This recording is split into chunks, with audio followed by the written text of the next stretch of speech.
Good morning, everyone, and thanks for joining us today for a sutta study with Bhante Suddhaso. So this morning we'll be looking at the sutta on liberating Samadhi, Engudranakaya 3.32. And if you'd like to follow along, feel free to click the link in the live chat. And if you have questions at any time, type them in, and Bhante will address them at the end of his talk. So at this time, I'll pass things over to Bhante Suddhaso.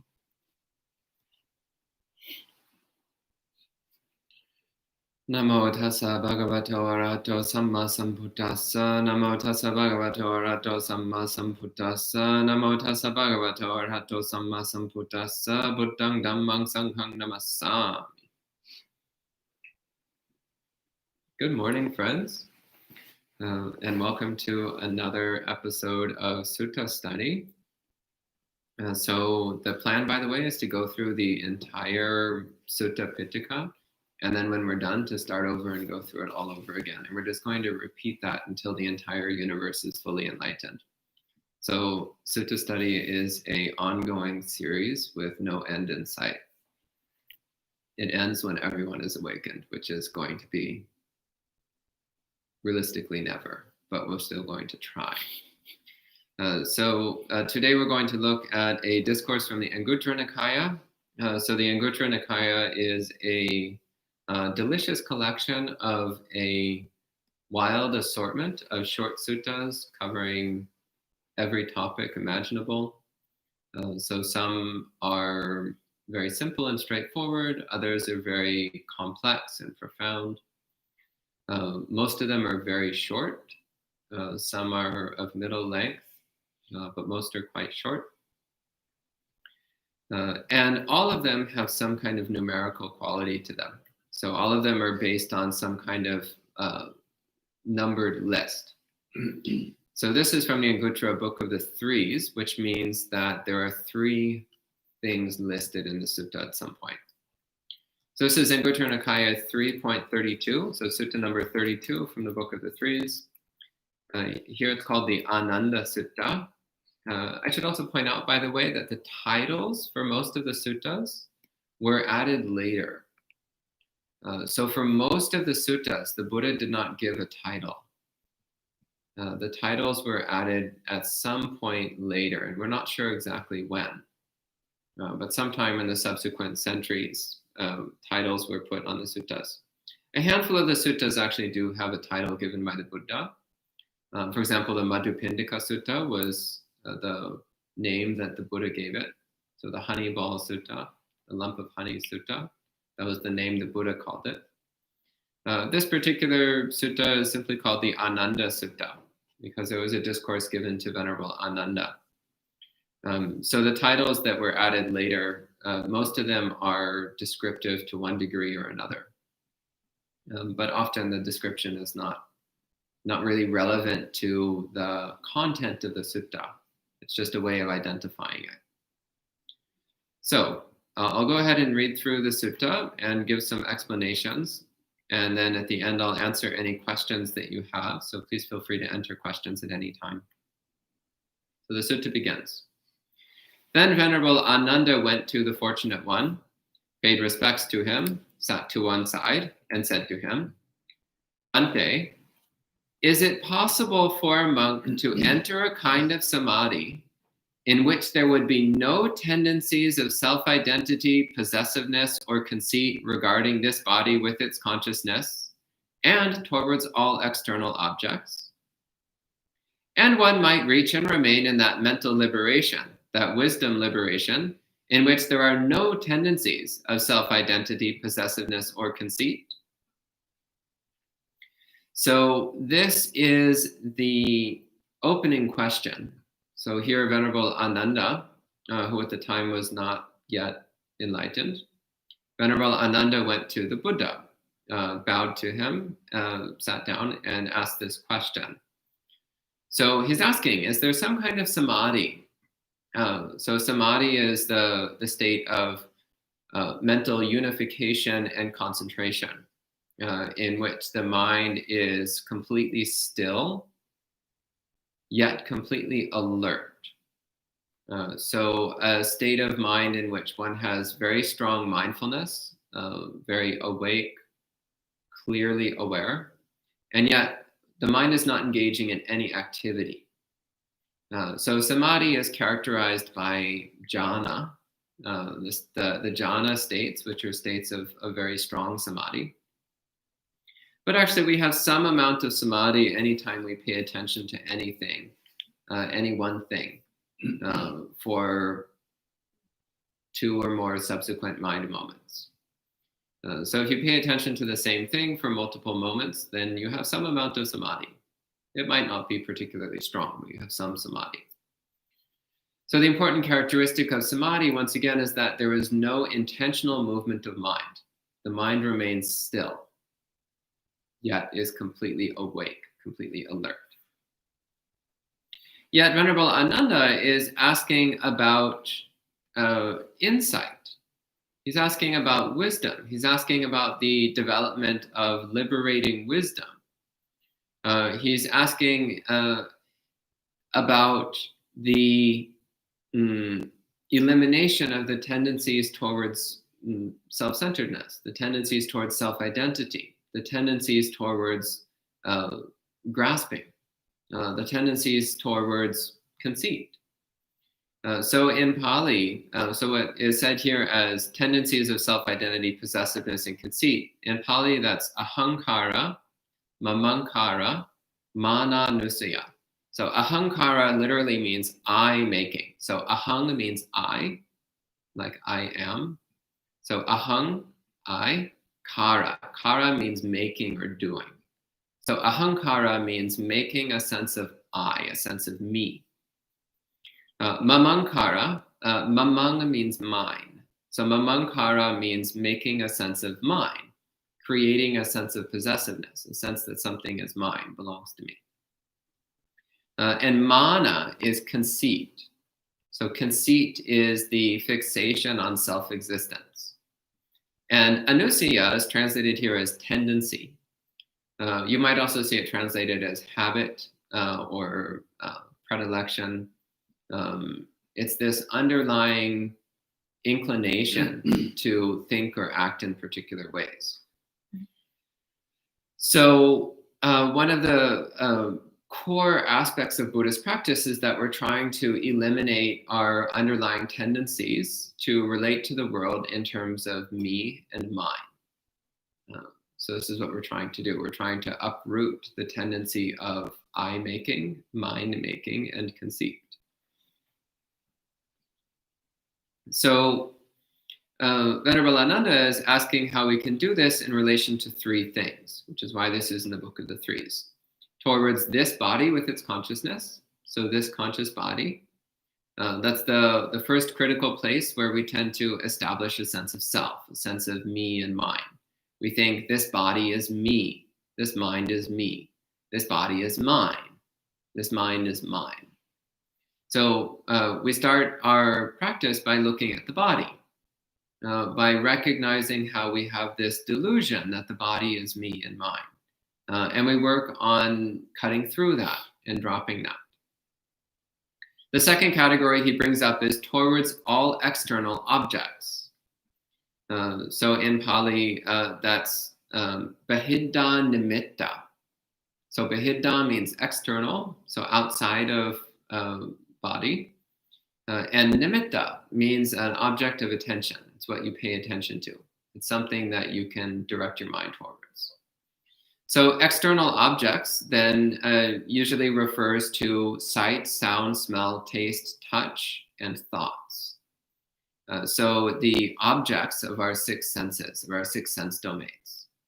So the 6 sense organs are contained within the conscious body. So the conscious body has eye, ear, nose, tongue, body, and mind, which then perceive external things, sight, sound, smell, taste, touch, and thought. So towards external objects, we also form a sense of self. So we see a water bottle and we think this bottle is mine. It belongs to me.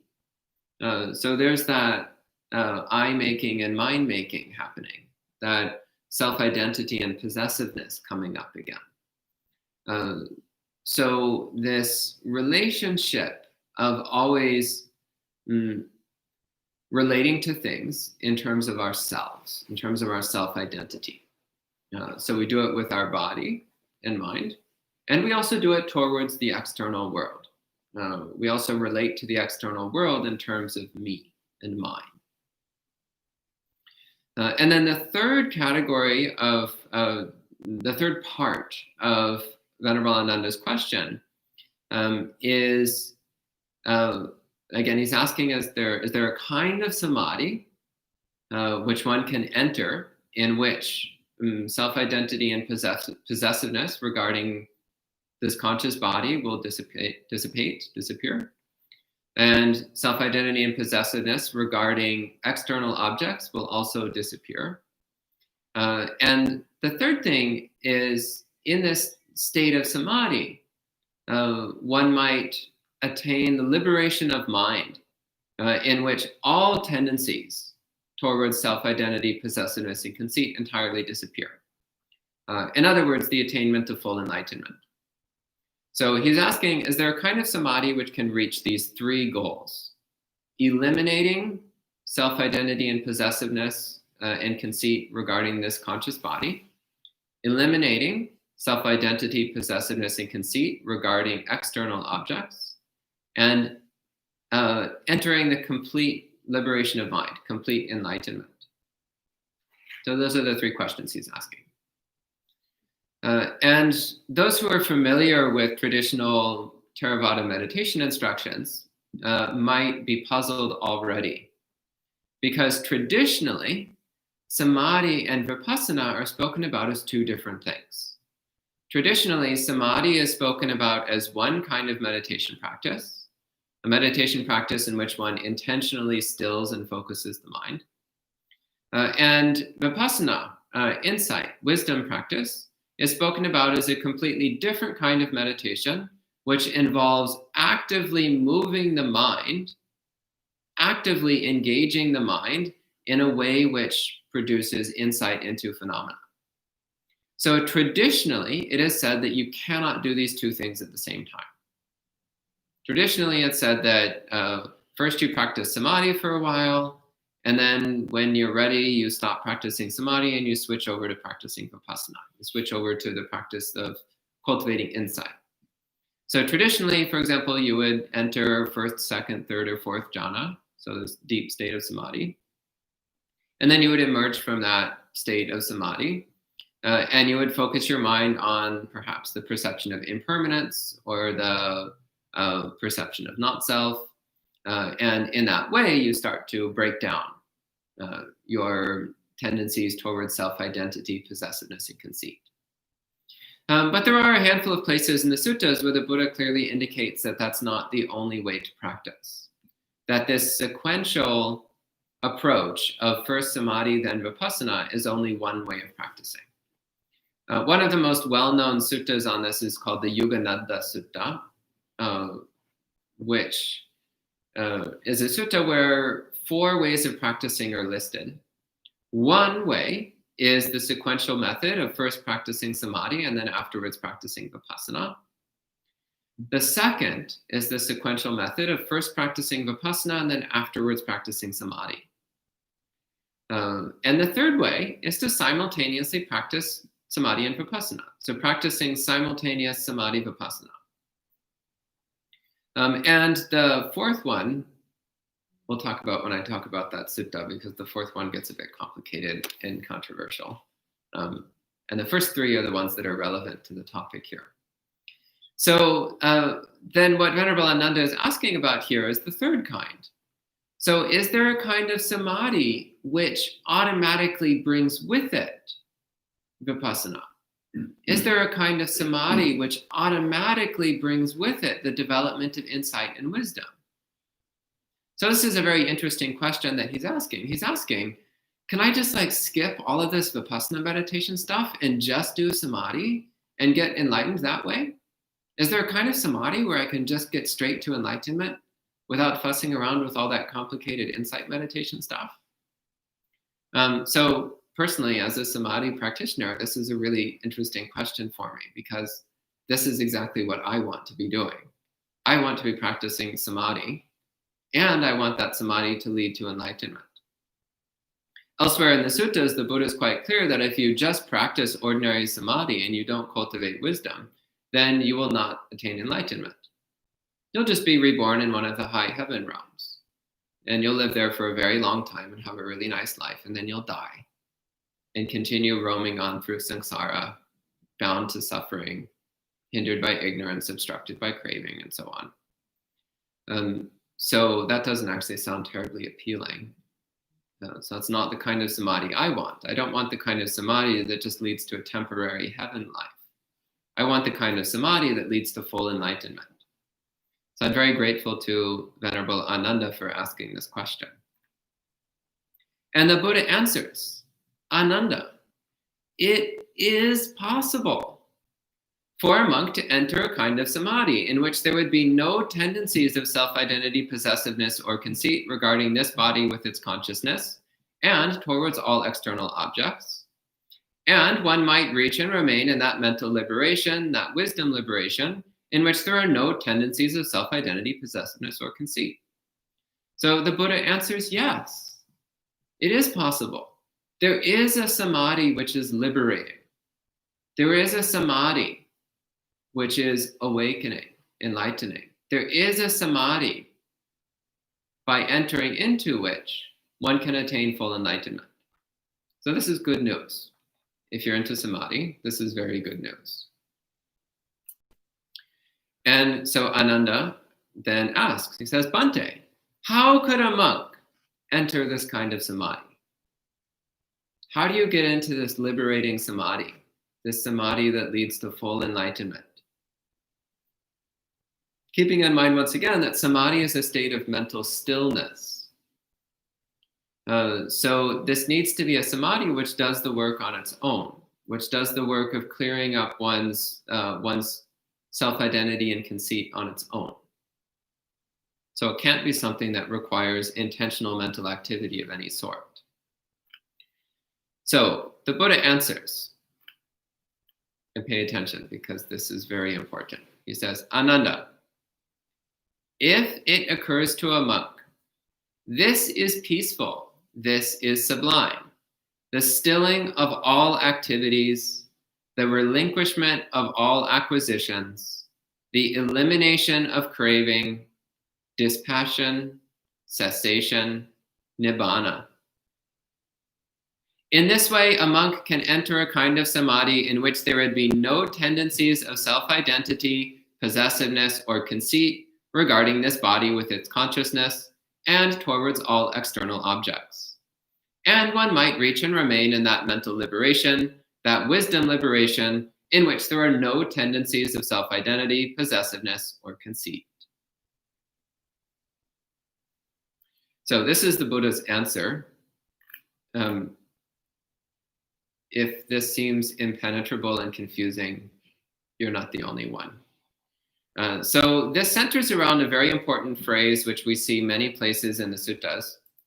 And there's a book about this thick, written by Bhante Katukurunde Nyanananda, purely on this one phrase. Delicious book, by the way. It's called Nibbana, the Mind Stilled. Last I checked, it was out of print, but you can get it on Lulu. It's a great book. In fact, we should get one for the library. Yeah, free PDF still online. In fact, I'm going to make a note so we remember to get it. Okay. So the phrase in Pali is etang santang, this is peaceful. Etang panitang, this is sublime. Panita, by the way, means delicious. So when you say like, this is delicious food in Pali, you use the word panita. So etang santang, this is peaceful. Etang panitang, this is delicious. This is sublime. This is magnificent. Santang, by the way, it's translated here as peaceful, but it also has the meaning of good. The sense of something that's morally good. Yarirang means, that is to say, i.e., so yaridang. Sabba sankhara samato. Sabba, all. Sankhara. So sankhara means conditional phenomena. It also means activities, mental activities. It also means mental phenomena of all sorts. It also just means thing, so anything. But in this context, the meaning of activity is probably the best. Sabba sankhara samato. So samatha. Samatha literally means peacefulness. So bringing to peacefulness. So it's from the root sam. So the root sam has three main meanings. So one is peace. The next major meaning of sam is smooth, like level, even, easy to move through, unobstructing. And the third meaning of sam is complete or correct. So samatha, we normally think of it as meaning peacefulness in the sense of samatha meditation, peacefulness meditations. But it also has these other meanings, these meanings of completeness, of correctness, of smoothness, of harmony, of ease.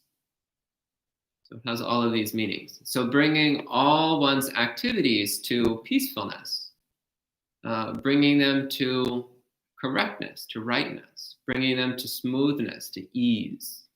So easing all of one's activities, pacifying all one's activities.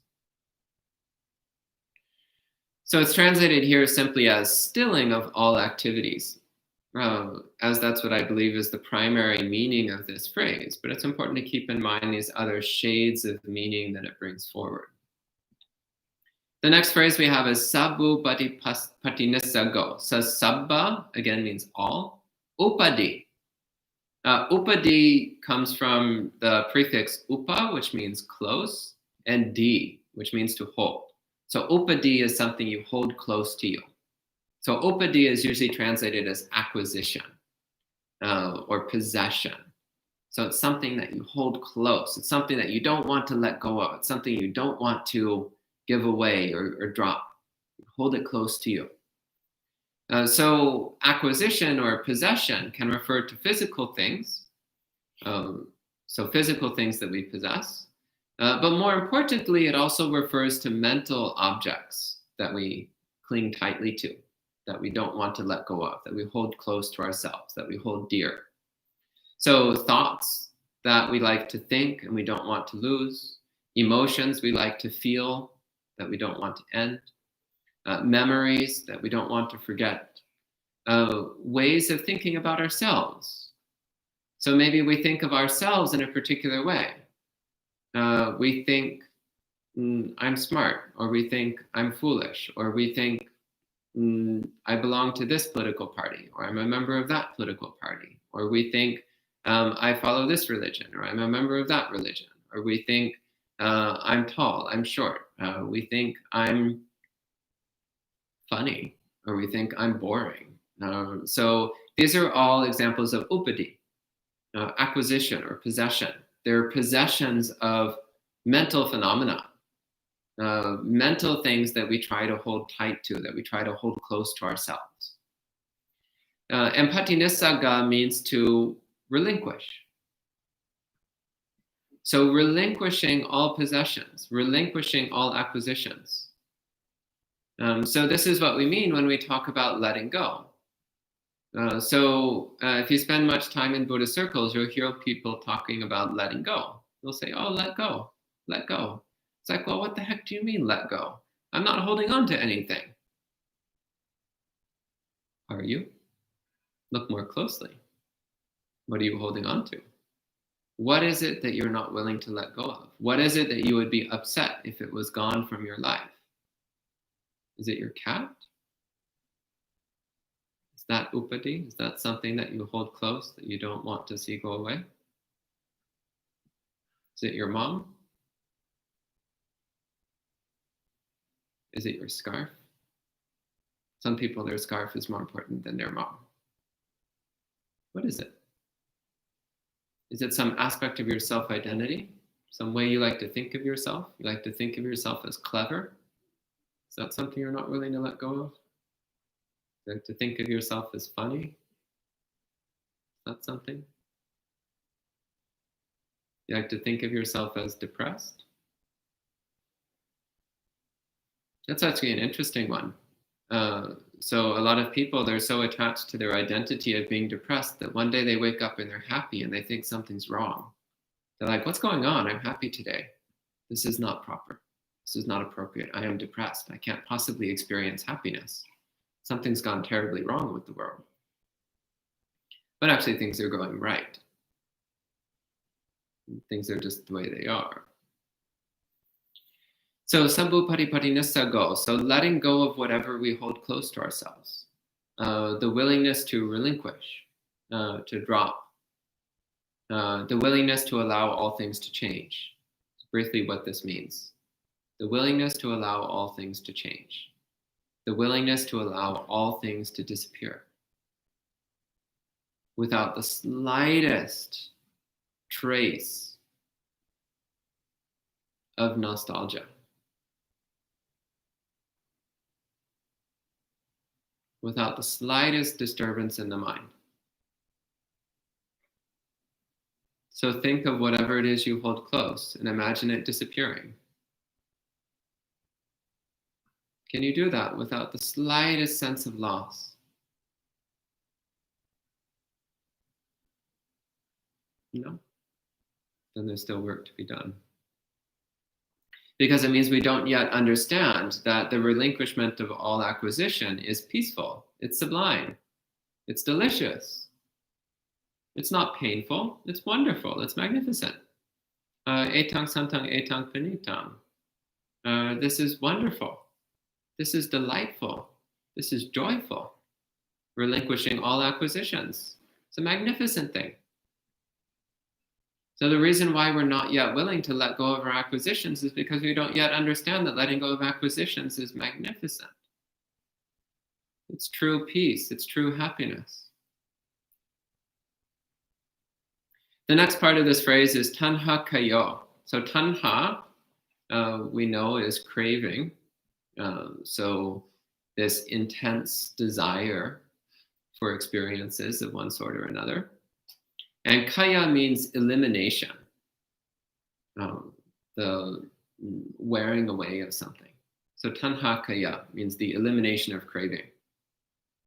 So of course, if you're familiar with Buddhism, at some point you've heard the Four Noble Truths, and you know that tanha kaya is the third noble truth. The elimination of craving is the elimination of suffering. So intellectually we know that, and yet we keep craving. Intellectually, we know that desire just makes us miserable, but we keep desiring. We know that wanting is misery, and yet we keep wanting. This is an activity that we engage in. It's a choice. So we know that we're choosing to be miserable, and yet we keep doing it. Because we don't yet really get it. Etang santang etang panitam. So this is peaceful. This is delicious. The elimination of craving. We don't yet understand that on a deep level. We get that on an intellectual level, maybe. But then beneath the intellectual level, we're actually thinking like, oh, I want tacos. I want tacos. Well, clearly we're not quite getting it, are we? We think we're getting it, but we clearly don't. We only get it on the surface of the mind. The next one is, in this sequence, the next Pali word is viraga. So viraga literally means without lust. So commonly it's translated as dispassion, which is an excellent translation.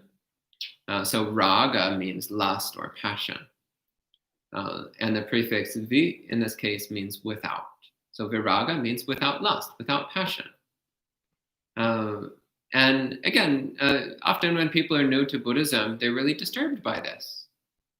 They're like, but passion is what makes life wonderful.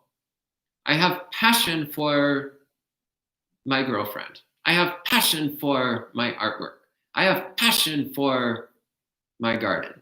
I have passion for fill in the blank. Isn't that what makes life spicy and wonderful? Isn't that what brings joy to life? And the Buddhist answer is no. That's what makes your life suck. That's what makes life terrible. And we're so delusional that we think passion makes life good. This is really clear in the Magandiya Sutta. So the Magandiya Sutta centers around a very famous simile, which is the simile of a person with a horrible skin disease. And their skin disease is so bad that the only way they can feel comfortable is by burning their arms in a fire. That's the only way they can get the pain and the itchiness in their arms to subside for a little while. And so the Buddha says, then at a later time, if that person was healed, so that their skin disease was totally cured and they were completely healthy again. And then their old friends came and said, come, let's go and burn our arms in the fire. How would they respond? They would respond, no, I don't want to put my arms in the fire. Why would I do that? That would be horrible. That would be painful. That would be miserable. I'm not going to do that. So it's the same fire. When the person is sick and when the person is healthy, it's the same fire burning the same arm.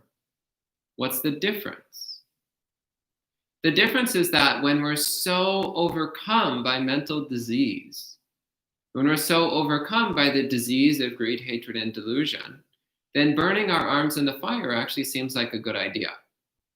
It gives us some temporary relief from the defilements of our mind. So passion is the fire. It's that burning fire which burns the mind. And yet, when our mind is so overwhelmed with defilements, passion by comparison seems peaceful. Passion by comparison seems soothing. But as we start to clear out the defilements of the mind, as we start to clear out these spiritual diseases from the mind, as we start to get a sense of what true happiness feels like, then we recognize that passion is not soothing. Passion is burning. Passion is misery. And there's no way we want to inflict that on ourselves. So viraga, again, viraga also is etam santang, etam panitam. Viraga, the character of dispassion, is peacefulness. The character of dispassion is that it is sublime, delicious, magnificent. And the next in the line is Niroda. So Niroda means cessation, ending.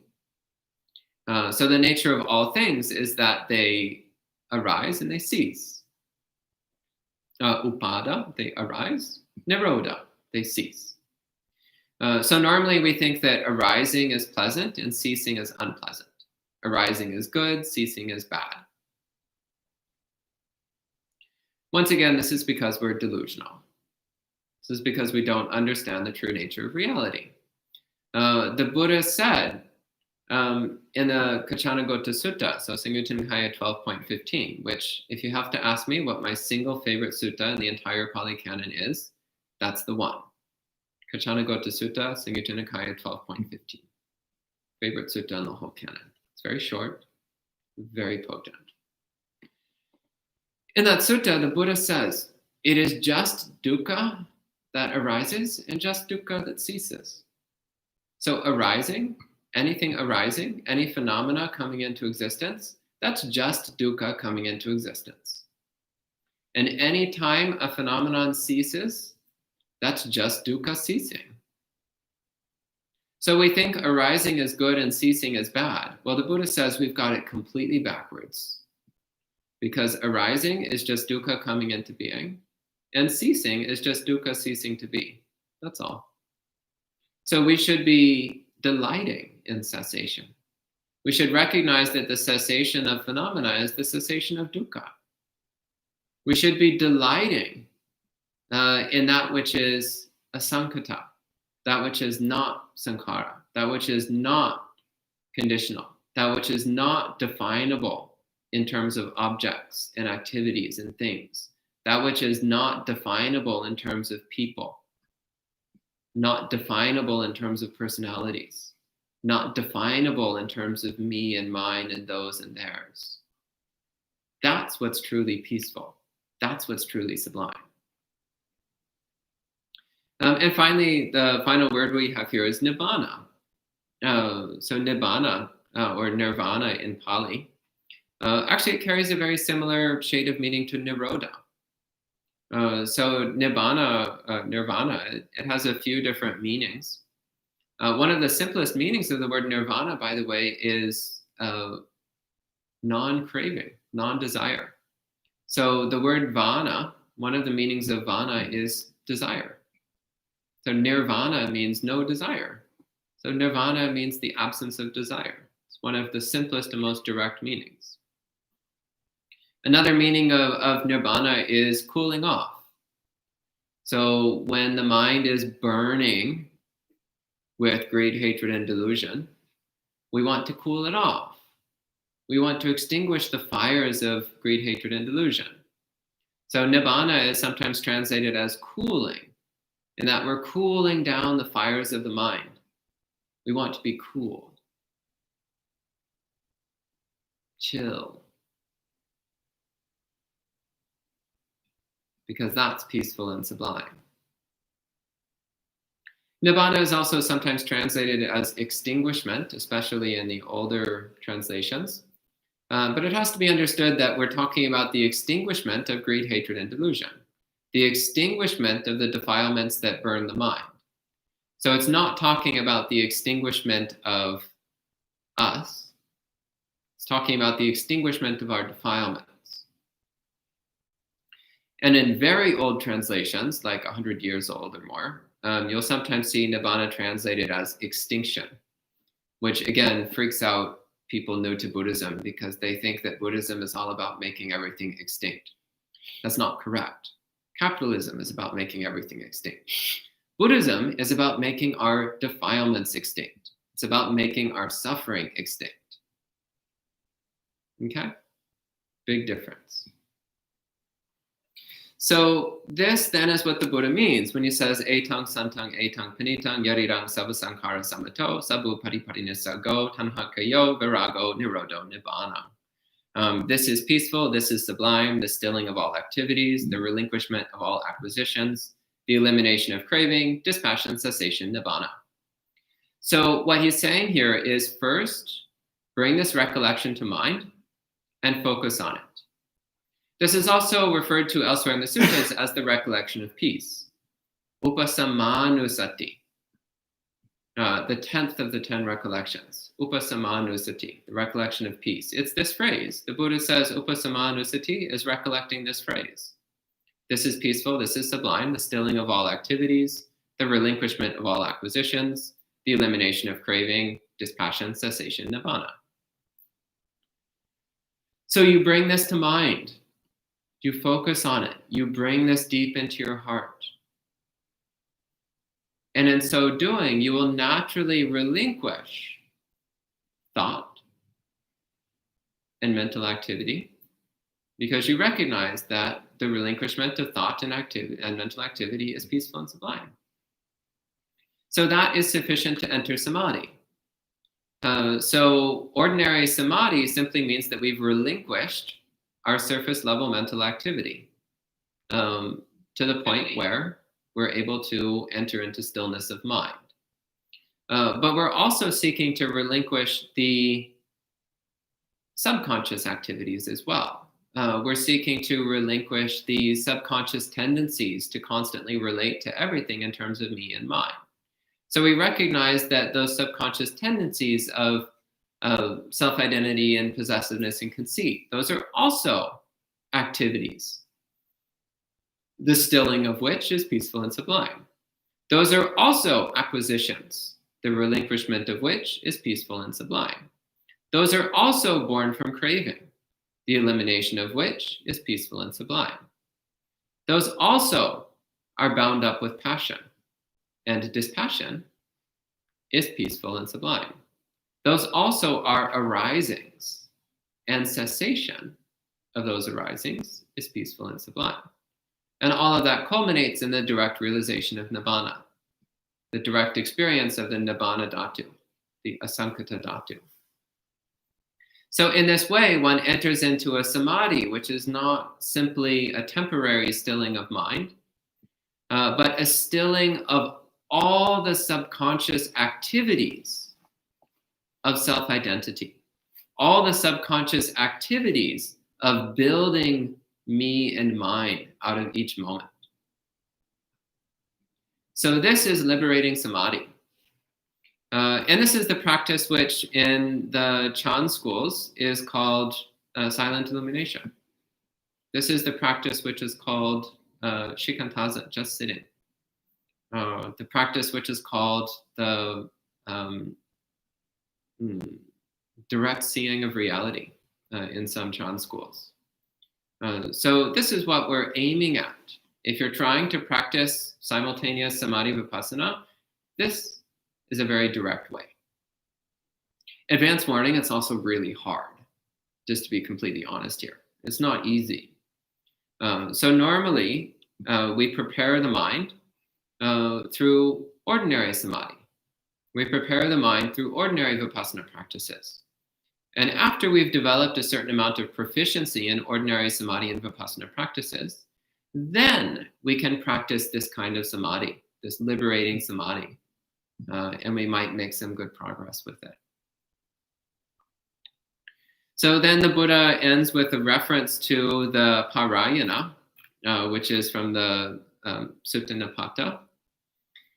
So the Buddha says, Ānanda, this is what I was referring to in response to Punaka's questions in the Parayana, when I said, having evaluated the entire world, they are not disturbed by anything in it. Peaceful, serene, untroubled, unwanting, they have transcended birth and decay. So this short verse is a description of an enlightened being. An enlightened being has evaluated the entire world. They understand the world. They understand how the world arises and ceases. They understand that everything which appears in the world has appeared because of causes, that it appears for good reason. So they're not disturbed. They know that everything in the world has its place. They know that everything in the world is an inseparable, irremovable part of reality. So they're not disturbed by its appearance, and they're not disturbed by its disappearance. Which means they're peaceful, they're serene, they're untroubled. And there's no wanting because they know that there's nothing to want. It's just phenomena appearing and disappearing, things coming and going. There's nothing to want. And in this way, one is freed from the cycle of birth, decay, and death. In this way, one is no longer tied to samsara. One is no longer trapped in samsara. So that's the end of this sutta. So at this time, if there's any questions or comments, please go ahead and share your thoughts, and we'll have some more discussion about it. Thank you. Thank you, Bhante. Sadhu, sadhu, sadhu. And hello to Michael, Elaine, Gitanyana, Jens, Galaxy, Healthy Food Pad, and Unknown joining in. So there's a couple comments and questions. Michael, I think actually, Bhante Pamuto answered. Michael is asking for the spelling of sutta. Oh, actually, there was another sutta though you had mentioned, the one with the four ways to. Yugananda Sutta. Yeah, how do you spell this?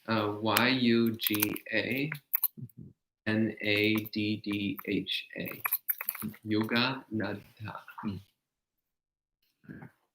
And then Gita Jnana says, Bhante, when one is the Eightfold Path, Keep going. it's difficult to let go of the Dhamma. So how does one let go of the Noble Triple Gem? Can't the Dhamma be our island of refuge? So the simile of the raft addresses this point quite directly. So in the simile of the raft, the Buddha does directly state that you do need to let go of the Dhamma when you attain enlightenment, not before then. Technically, it's the absolute last thing that you let go of. Until then, you cling to it tightly. So the simile of the raft is you're on the near shore, which is dangerous. You want to get to the far shore, which is safe. So in order to cross the waters, you build a raft. And the raft is the Noble Eightfold Path. And the raft is just made up out of whatever trash and scraps you can find on the near shore. So we know right from the start that the Noble Eightfold Path is temporary, it's provisional. But we also know that it's really helpful. And so the Buddha says you get on the raft, and relying on the raft, you paddle with your arms and legs until you get to the far shore. Then when you get to the far shore, you leave the raft behind because you don't need it anymore. He does not say, when you're in the middle of the water, let go of the raft. That's not what he says. If you try that, you're going to drown. Not a good idea. Don't let go of the raft until you reach the far shore. Okay? So yes, you do need to eventually let go of the Dhamma, but not yet. For now, cling tightly to it because it's the only thing that's keeping you safe. Okay?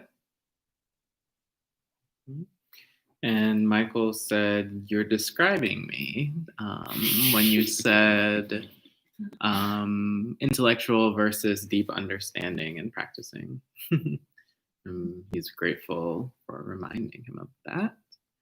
And Gita has another question. When do we let go of everything? Which you may have answered, but she asks, is it in the state of meditation? Is it in the fourth type of meditation that you were referring to? All the time. Constantly work on letting go. Every moment, ask yourself, what am I attached to? Every moment, ask yourself, in this moment, what am I not willing to let go of?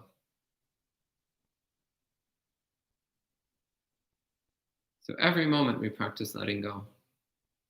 Okay? And Gita also said, when we let go of everything, is it so that we can abide in the present moment of utter stillness? Don't get attached to the present moment either. Present moment is just whatever it is. So the concept of past, present, and future is also not something to get stuck on. But the purpose of letting go is not to abide in the present moment, because the present moment is still part of samsara. The purpose of letting go is to attain complete enlightenment, which is beyond any concept of past, present, and future. So it's not just about being in the present moment. A warrior can live in the present moment as they do all kinds of horrible things. So just being in the present moment is not sufficient. It's not the goal. But being in the present moment is very helpful for clearly seeing the mind and for overcoming our bad habits of mind. Okay? Thank you. And it seems like that's the last question for the morning. So if there's nothing else, thanks for joining us this morning. And you can tune in again tonight for Monk Chat, where you can ask more questions, follow-up questions, etc. And then tomorrow we will have our usual in-person activities. So the alms round at West Orange Farmers Market, as well as outdoor meditation here at the monastery at 3 p.m. So thanks everyone for tuning in, and hopefully we'll see you soon. So we can end with 3 sadhus. Sadhu, sadhu, sadhu. And enjoy the rest of your day.